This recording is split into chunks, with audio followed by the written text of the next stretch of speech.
नमस्कार, AK universal sports में आपका स्वागत है। मैं अभय कुमार। दोस्तों, गुजरात टाइटंस ने SRH को राउंड दिया।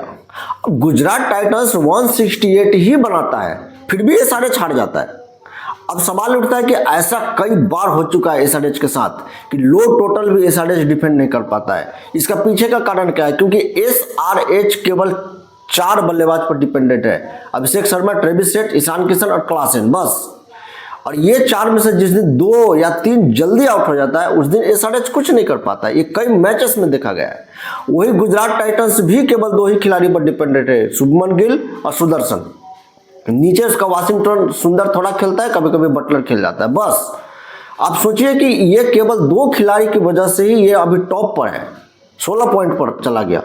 क्योंकि गिल और सुदर्शन ये दोनों ही संभल के खेलने वाले हैं और दोनों ही कम से कम इतना तो बना ही देते हैं, 200 के पार कई बार बना देते हैं। तो कई बार डिफेंड नहीं कर पाता है सामने वाला। इसी वजह से हारते हारते भी कई बार एकदम बैक टू बैक 2-3 मैचेस जीत जाता है गुजरात टाइटंस। इसी वजह से वो टॉप पे है। दूसरा खिलाड़ी के पास ये नहीं है। दूसरा खिलाड़ी मतलब पता नहीं ये SRH का क्या हो जाता है। ये सब लगता है कि हम 20 रन का पर ओवर के हिसाब से पीटे, इसी चक्कर में वो लगता है रेस से बाहर हो जाएगा इस बार।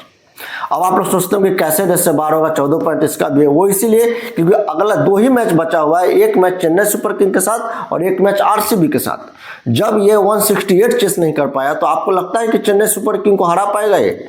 वहाँ संजू सैमसन कितना खतरनाक फॉर्म में है। ये चेन्नई सुपर किंग छोड़ने वाला नहीं है, इतना आसानी से नहीं हारेगा वो। SRH बहुत मुश्किल है SRH चेन्नई सुपर किंग को हरा दे।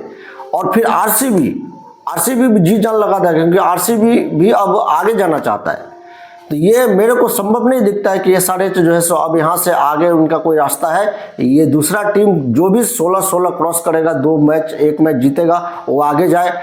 किसी तरह से बाई चांस एक आध मैच जीतना ही पड़ेगा SRH को, तभी कुछ हो सकता है। नहीं तो ये कांटे की टक्कर है, जो जीता वो आगे बढ़ा। ऐसा सिचुएशन पर मैच आके खड़ा हो गया है।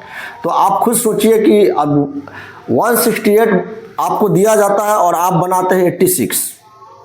मतलब गुजरात टाइटंस, जैसा आप जानते हैं कि सुदर्शन और गिल संभल के खेलता है। कल गिल जल्दी आउट हो गए, लेकिन सुदर्शन ने मोर्चा संभाला।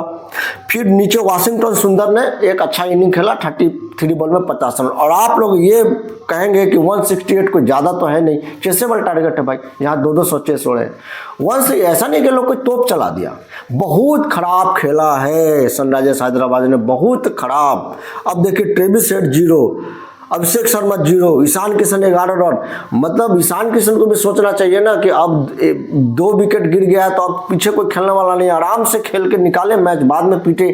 कोई मतलब है नहीं, सब आया आराम गया आराम। सबको लगता है कि मतलब मैं छक्का से ही शुरुआत करूं। तो ये ईशान किशन का भी बहुत बड़ा गलती मुझे नजर आता है। और ये फिर क्लासेन कभी तो अड़ते हैं, कभी नहीं अड़ते हैं। तो क्लासेन तो ज़्यादातर अड़ ही जाते हैं, क्योंकि नीचे खेलते हैं और उन्होंने ही कई सारा मैचेस जिताया है। तो क्लासेन को दोष देना सही नहीं होगा। कभी कभी तो आउट होगा ही क्लासेन, लेकिन और कौन है खेलने वाला उनका टीम में? रेड्डी उड्डी कभी खेल जाता है, 2-4 हाथ दिखा देता है, लेकिन जिस दिन सबसे ज़्यादा आवश्यकता पड़ती है उस दिन सब का सब धराशायी हो जाता है। तो SRH कागज पे तो लगता है कि यार SRH के अभिषेक शर्मा की वजह से और ट्रेविस हेड की वजह से, क्योंकि ओपनिंग धार देते हैं, खूब चौके छक्के उड़ाते हैं।